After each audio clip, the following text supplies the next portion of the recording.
Hello friends, কেমন আছো? আশা করি খুব ভালো আছো। আমিও ভালো আছি। আজকে আরও একটা নতুন ভিডিওয় তোমাদের অনেক অনেক স্বাগত, অনেক ভালোবাসা। আর এখন থেকে আমি ভিডিওটা আরম্ভ করছি। আজকে তো এখন পুজো করছি। মেয়ে তো পরীক্ষা দিয়ে চলে এসেছে, মেয়েই এই ভিডিওটা আমাকে করে দিচ্ছে। আমার এখন তুলসী তলায় জল দিচ্ছি। ঠাকুরের সব জোগাড়যন্ত্রী করা হয়ে গেছে। আজকে তো বৃহস্পতিবার, আর বাইরে তো এবারে রোদে খাঁ খাঁ করছে, জানো তো। ওই জন্য না এত ঘোমটাটা দিয়েছি, মনে হচ্ছে গাটা আমার যেন পুড়ে গেল, এত রোদ। বাইরে গাছপালাগুলো কেটে দিয়েছে, ওই জন্য না এত রোদ। যখন গাছপালাগুলো ছিল এত কিন্তু রোদ থাকেনি। আমার কিন্তু তুলসী তলায় জল দিয়ে এইখানেও আমি ঠাকুরকে ভোগ নিবেদন করে দিয়েছি। ঠাকুরকে আজকে তো বৃহস্পতিবারের চৈত্র মাসের লক্ষ্মী পুজো, ওই জন্য একটু মিষ্টি ফল দিয়ে ঠাকুরকে ভোগ নিবেদন করেছি। প্রতিদিন তো মিষ্টি ফল থাকে না, আর আজকে তোমাদের দাদাভাইকে দিয়ে মিষ্টি ফল আনা করিয়েছি। ঠাকুরকে আজকে মিষ্টি ফল দিয়ে ভোগ নিবেদন করব বলে। আর দেখো, আমি এখন পুজোটা আরম্ভ করে নিচ্ছি। আর আমার মেয়ে তো পরীক্ষা দিয়ে চলে এসেছে, বললাম না আমার মেয়ের তো 11টা থেকে পরীক্ষা ছিল। আমার মেয়ে পরীক্ষা দিয়ে চলে এসেছে। আর এই দিক দিয়ে হচ্ছে মেয়েকে বললাম, তাহলে তুই তাহলে একটু ভিডিওটা করেই দে। হ্যাঁ, আমার তো ভিডিওটা এখনও আরম্ভ করা হয়নি। সকালবেলায় মেয়েকে মাছ ভাজা, আলু ভাতে ঘি দিয়ে ভাত খাইয়ে পরীক্ষা দিতে পাঠিয়েছি। আর মেয়ে আজকে সকাল থেকে কাজের এত চাপ ছিল যে ভিডিওটা সামনাসামনি আরম্ভ করতেই পারিনি। নিয়ে ভাবলাম যে না, প্রতিদিন তো তোমাদের সামনে একটু একটু করে ব্লগ তুলে ধরি, তাহলে আজকেও এখান থেকেই ব্লগটা তুলে ধরি। আজকে তো বৃহস্পতিবার, আজকে বন্ধুদের সাথে তাহলে পুজো করার ভিডিওটাই তুলে ধরি। আর আমার না পুজো করার ভিডিও করতে খুব ভালো লাগে।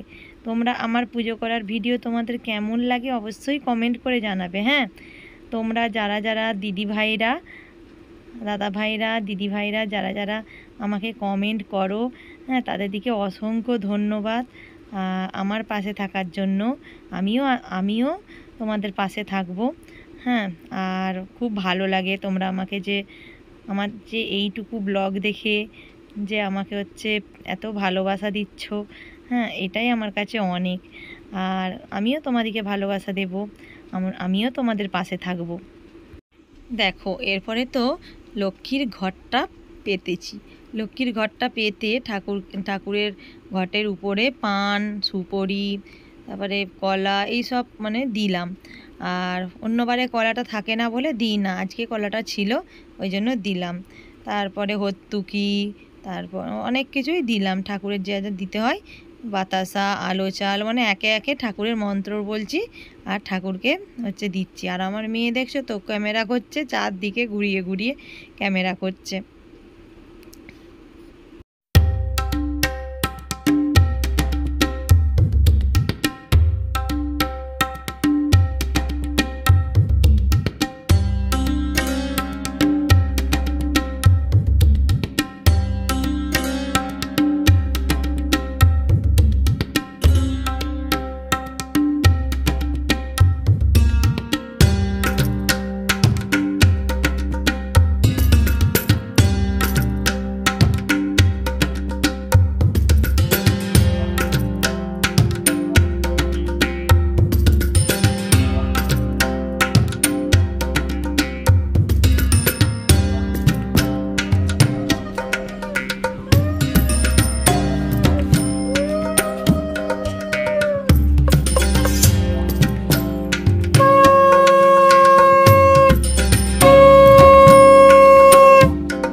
পুজো করে এখন তো আমি ডালিয়াটা বসাতে এসেছি। আজকে তো আমি ভাত খাবো না। মেয়েকে তো সকালবেলায় বললাম না, আলু ভাতে মাছ ভাজা ঘি দিয়ে খাইয়ে পাঠিয়েছি। মেয়েকে বললাম তাহলে তোর হচ্ছে দুপুরের একবারে ভাতটা করে নি। বললো না মা, আমি ভাত খাবো না। আমার মেয়ে জানো তো, আমি উপোস করলেই না, আমি দুপুরবেলায় ডালিয়াই খাই বা লুচি খাই, যাই খাই ও আমার সাথে খাবে, ওর নেশা ছোটোবেলা থেকেই। ও বলে মা আমি আজকে ভাত খাবো না, আমি আজকে ভাত খাবো না। আমি বলি না, দুটি ভাত খাবি না, দিয়ে আজকে তো পরীক্ষা দিতে যাবে, বলছিল ভাত খাবো না, কিন্তু দেখো পরীক্ষা দিতে যাবে, একটু মাছ ভাত না খাইয়ে পাঠালে হয় বলো। দেখো আমি হচ্ছে ডালিয়াটা বসিয়ে দিয়েছি, আর ডালিয়াটা তোমাদের সাথে শেয়ার করছি। দেখো প্রথমে আমি তো কড়াতে শুকনো লঙ্কা, তেজপাতা আর গোটা জিরে ফোড়ন দিয়ে দিয়েছি, দিয়ে তারপরে আনাজগুলোকে ভেজে নিয়েছিলাম, দিয়ে তারপরে আমি আদাকে পেস্ট করে নিয়েছিলাম। আদা, ধনে গুঁড়ো, জিরে গুঁড়ো আর অল্প করে হলুদ, লঙ্কা গুঁড়োটা দিইনি, কাঁচা লঙ্কা দিয়ে করবো বলে লঙ্কা গুঁড়োটা দিইনি। আমার তো এগুলো কষানো হয়ে গেছে, জানো তো, কষিয়ে দিয়েছি, নিরামিষ তরকারি কষানো হয়ে গেছে। এরপরে আমি এই যে ডালিয়াটা আর মুগ ডালটা যে ধুয়ে রেখেছি, এটা হচ্ছে প্রেসার কুকারে দিয়ে দিচ্ছি, প্রেসার কুকারে দিয়ে দিচ্ছি। এরপরে আমি যেটা কষিয়ে রেখেছি সেইটা হচ্ছে আমি প্রেসার কুকারে দেব। আগে ডালিয়াটা দিয়ে দিচ্ছি। একটা মেয়ে চাইলে অনেক কিছু করতে পারে, আর অনেক কিছু করতে পারে মানে কি, একটা মেয়ে সংসারটাকে আগলে রাখে, জানো তো, নিজের যত কষ্টই হোক, যত যাই হোক, হ্যাঁ, কি করে স্বামীর ভালো হবে, কি করে সন্তানের ভালো হবে, সারাটা জীবন একটা মেয়ের এমনভাবেই কেটে যায়। আর সবার ক্ষেত্রে নয়, কিছু কিছু মেয়ে, আর আমরা হচ্ছে কিছু কিছু মেয়ের মানে আমরা এক একটা উদাহরণ। দেখো না, সকাল থেকে উঠে থেকে সেই থেকে চলছে। সকাল থেকে তো আজকে মেয়েটার পরীক্ষা ছিল, মেয়েকে হচ্ছে সব কাজ বাদ দিয়ে মেয়েকে দুখানা প্যারাগ্রাফ মুখস্থ সকালবেলায় করিয়ে ধরে, সব প্যারাগ্রাফগুলো ভালোটি করে ধরে তার পাশে বসিয়ে পড়িয়ে তারপরে আমার মনটা শান্তি হলো। মনে হচ্ছে মেয়েটা যদি না প্যারাগ্রাফটা লিখতে পারে তাহলে কি হবে। মেয়েটার প্যারাগ্রাফ কালকে দুটো ধরেছি, এবারে আর দুটো না, মেয়েটার সন্ধ্যাবেলায় শরীরটা একটু খারাপ লাগছিল, উঠিয়ে দিয়েছিলাম, দিয়ে তারপরে আমি বললাম যে সকালবেলায় তাহলে করাবো। দিয়ে তো মেয়েকে তো কত কাণ্ড করে তুলে মেয়েকে একদিক দিয়ে বাসি কাজ সারা হচ্ছে, একদিক দিয়ে মেয়েকে তোলা হচ্ছে, একদিক দিয়ে এসব হচ্ছে। আবার আজকে বৃহস্পতিবার, আবার মেয়ের পরীক্ষা, মেয়েকে ভাত করে দিতে হবে। দেখো এমনভাবেই আমার সকালটা কেটেছে আজকে। আমি তাই ভাবি যে কিভাবে আমি এমন করে পারবো, কোনো দিনই ভাবতে পারিনি, জানো তো, একার হাতে সব কিছু সামলাতে পারবো কোনো দিনই ভাবতে পারিনি। আর এখন দেখো ঠাকুরকে যে ডাকি না, তোমরা দেখো আমাকে ডেলি ব্লগে যে পুজো করা, আমি না ঠাকুরকে খুব ভালোভাবে বিশ্বাস করি, জানো তো। আমি তখন ভাবতাম যে কি করে আমি কাজগুলো করব। আমার তখন খুবই তো অল্প বয়সে আমার বিয়ে হয়েছিল, হ্যাঁ, দিয়ে আমি ভাবতাম যে কি করে কাজকর্ম আমি করব, মেয়েকে একার হাতে মানুষ করেছি, হ্যাঁ, মেয়েকে দেখো না, দেখতে দেখতে আমার মেয়ে কত বড় হয়ে গেল। আর এই দিক দিয়ে আমিও এখন ঘোর সংসারী হয়ে গেছি। আর এক সময় এই কাজের নিয়েই কত কথা শুনেছি, হ্যাঁ, তখন তো অল্প বয়স, কাজ করতে পারতাম না, কত কথা শুনতে হতো। কিন্তু দেখো এখন একার হাতে সবটি আমাকে করতে হয়, যেটি না করব সেটিই নয়। এই কাজকর্মের কিছু কিছু জিনিস খুবই ছোট ছোট জিনিস তোমাদের সামনে তুলে ধরি।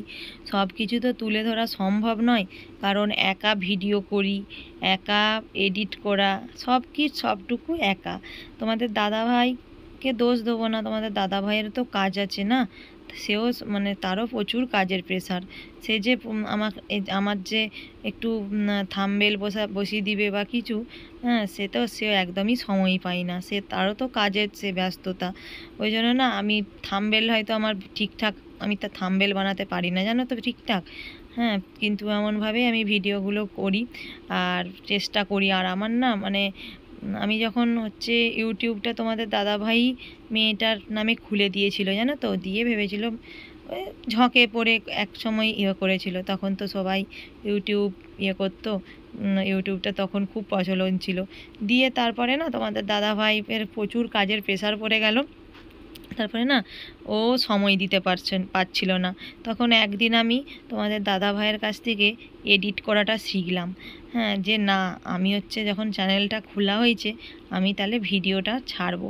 আমি তো এডিট করাটা তখন পারতামই না, কিন্তু একদিনে আমি তোমাদের দাদা ভাইয়ের কাছে এডিট করাটা আমি শিখেছি। আর এডিট করাটা শিখে গেছি বটে, কিন্তু এখনও আমি থাম্বনেলটা বোঝাতে পারি না, জানো তো। আমি সবই করতে পারি, আমি ভিডিও ছাড়ি, ভিডিও এডিট করে সব কিছু, কিন্তু থাম্বনেলটা আমি বোঝাতে পারি না, টাইটেলও দিই সব কিছু। আর এমন করে আমি ভিডিওটা করছি, আর আমার ভিডিও করতে মানে খুবই ভালো লাগে। আগে তো মাঝখানটায় ভালোই লাগতো না, এখন একটু আমার ভিডিও করতে ভালো লাগে। তোমরা এত সুন্দর সুন্দর কমেন্ট করো, হ্যাঁ, আমার খুব ভালো লাগে। ওই জন্য ভিডিও করতে মনে হচ্ছে যে না, সারাদিনের সংসারের কিছু জিনিসটা তোমাদের সামনে তুলে ধরাই যাক, যেতেই পারে। হ্যাঁ, সেটাকে রাত্রেবেলায় বসে রাত 11টা 12টা বেজে যায় এডিট করতে। হ্যাঁ, দিয়ে রাত 11টা 12টার সময় এডিট করে তারপরে আমি ঘুমাই।